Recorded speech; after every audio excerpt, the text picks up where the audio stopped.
Salve omnes, and welcome back to Aeneid Book 2. In this video, we will be covering lines 228 to 249, specifically the bit that comes after the snakes have attacked and killed Laocoon and his sons. We will see what the Trojans decide to do in response to this omen. As ever, before we begin, let's do a quick refresh of our color coding. We have red indicating subjects. We have green for the verbs, and we have blue for the direct objects. And so with that, let's get into this. So remember that Laocoon has just perished at the fangs of two giant snakes that came from the island of Tenedos, snakes which then immediately sought out the temple of Minerva and hid themselves beneath her feet and shield, very much in keeping with the symbolism of Athena and Minerva. So tum, then, right, continuing on from there, tum vero, then indeed, then truly, a novus pavor, all right, a new fear, insinuat, slithered in. There's going to be lots of snake imagery in this vocabulary.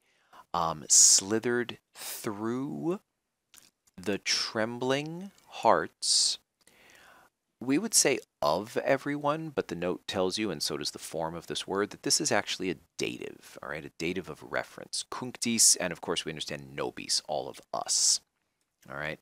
So then indeed, a new fear slithered through all of our trembling hearts, the trembling hearts for everyone. And ferunt, so we have a very sudden verb shift. This is the Trojans. That's what's understood, okay? The Trojans. Now, very important to note that Laocoonta merentem is indicated as a subject, but it is not, as we can see, the subject of ferunt, because number one, it's singular, and number two, it's accusative. So what's happening here, in case you haven't figured it out already with expendice, is that ferunt is leading us into indirect speech, where the accusative, Laocoonta merentem, is the subject of the infinitive expendice, which takes skelos as its object. Ferunt here is like dicunt, they say, all right? And these are the Trojans.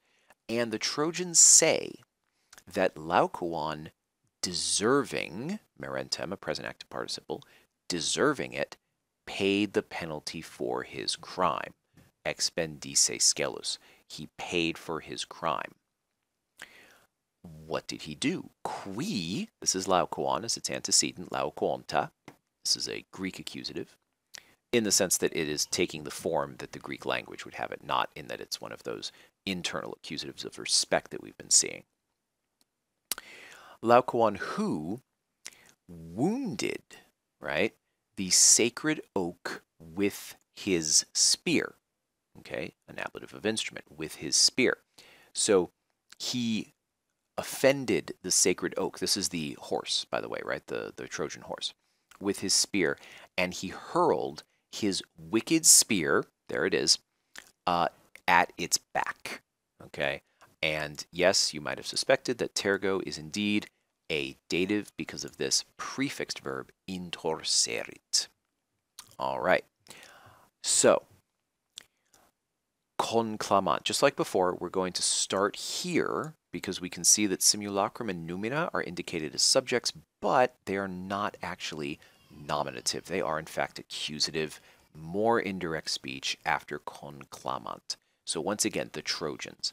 The Trojans shouted, or shout, that, we're going into indirect speech, and you can see that ducendum and oranda are indicated as verbs. That is because the note is telling you that an esse is missing from both of these.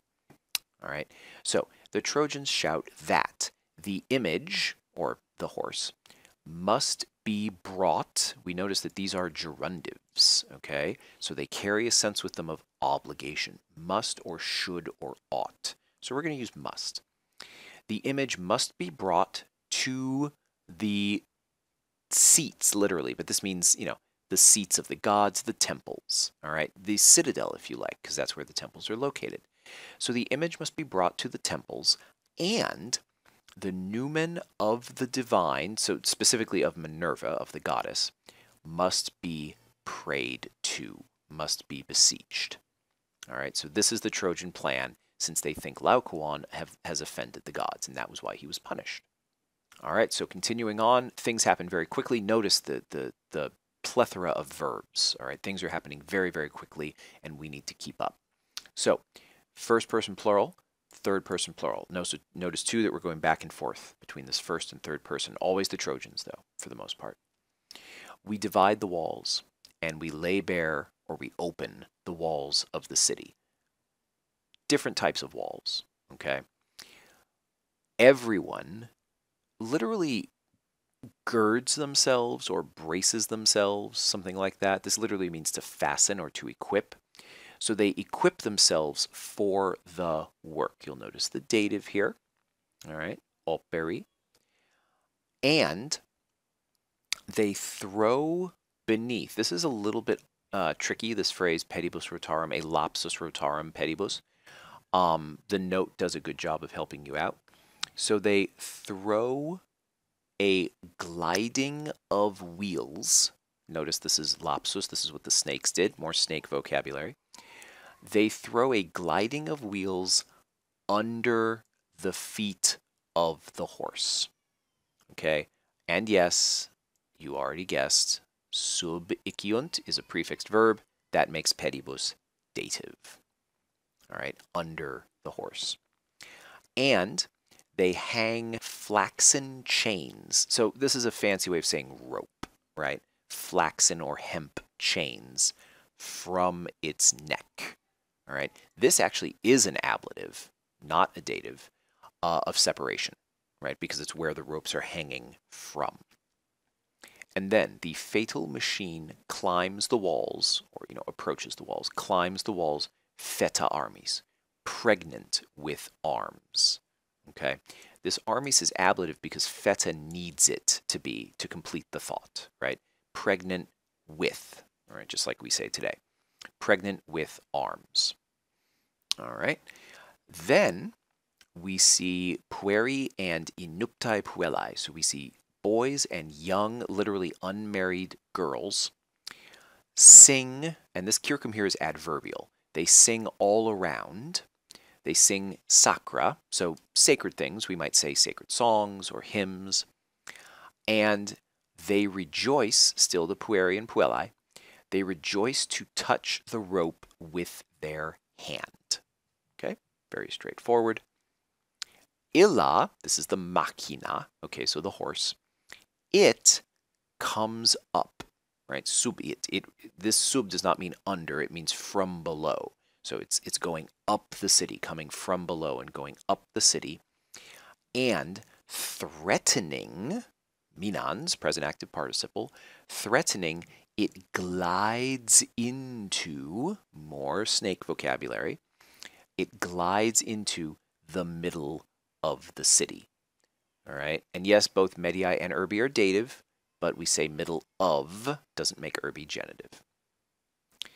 All right, continuing on. Now we have a bit of a break here where Aeneas is calling out to Troy. So this is apostrophe. So he cries out, and this is all vocative. All right. O fatherland, that's why nothing is indicated with a color. O fatherland, O home of the gods, Ilium. Now, Ilium is standing in apposition to domus. All right, so it's like there's a break here. All right. O home of the gods, break. Ilium, break, okay, modifying the domus. All right, that's what's happening here. And it's a little awkward because of the page check here. Surrounded by war, let's hold that in our minds for 1 second. Moinia Dardanidum. So we have the walls of the Trojans, remember back to just a second ago, inclutabello, surrounded by war. Okay. All three of those were in the vocative, right? O fatherland, O Ilium, home of the gods, and Trojan walls surrounded by war. Okay, continuing on. Quater, and we're going to see this. We're going to see this quater again right down here. So we're going to have to remember that 4 times. Ipsu in limine portae, on the very threshold of the gate, genitive modifying limine, on the very threshold of the gate, substitit. This is still the horse. It stopped. And 4 times, quick subject change, the arma, okay, the weapons, didere, we know this is diderunt, gave a sound from the belly. All right, an ablative of separation. Your note also suggests ablative of source, but that's a little specific. So ablative of separation is fine. We, however, notice again the sudden verb change back to first plural. We pressed on, literally unmindful or not remembering, not thinking, so unmindful, and blind with madness. All right, so blind with, blinded by means of madness. And we placed, or place, the unlucky monster, and there's lots to say about infelix, can mean a lot of things, but unlucky monster upon, Sacrata Arche, the holy citadel. So just a simple ablative of place where. Then Cassandra opened her mouth. Now let's stick with the aura here for 1 second before we go back to everything else that's going on. Aura is being described by credita, which is taking non umquam as the adverb modifying it, as the adverb modifying it. So we see that her mouth, or by extension, what she was saying, right, it's standing in, was not ever believed by the Trojans. Okay, was never believed by the Trojans. This is actually a dative of agent. All right, teokrises. So you see how we're translating it, by the Trojans, but it is a dative, not an ablative. So let's finish up this line before we come back to fatis futuris. Her mouth was, or her words were never believed by the Trojans de iusu, by order of God. Okay, or you could say the gods, but God, it's literally Apollo, right? Because Apollo was the one who cursed her with unerring prophecy, but that she would never be believed. All right, so this dei here is actually just Apollo. Cassandra opened, her mouth, never believed by the Trojans at the command of the god, for the fates to come, or the future fates. Now, your note in your book suggests that you can read fatis futuris as an ablative of means or a dative of purpose. I lean towards the dative of purpose here, just because it's the reason why she opened her mouth. It's the reason why she spoke. She spoke to share the fates that were to come, but she was never believed by the Trojans because of the command of a god. All right, so, but if you want to read it as ablative of means, that is entirely up to you.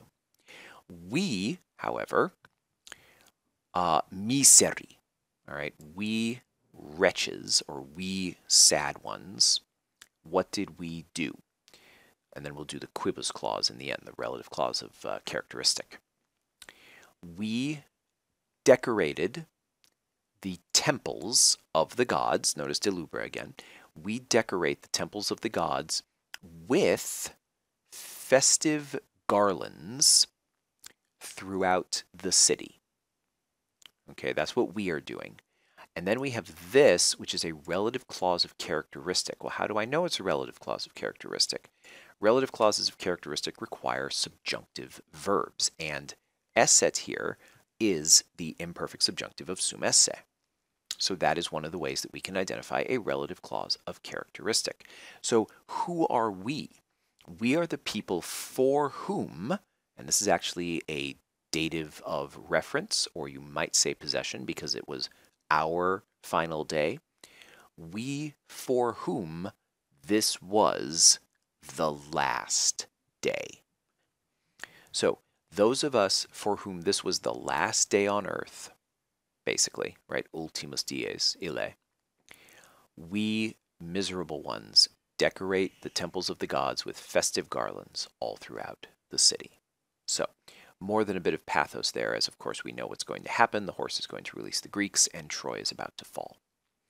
All right, so that takes us to the end of this particular passage. When we come back, we will be skipping, right, following the AP readings, to lines 268 and following, with the ghost of Hector coming to save Aeneas. Maximus gratias et valete.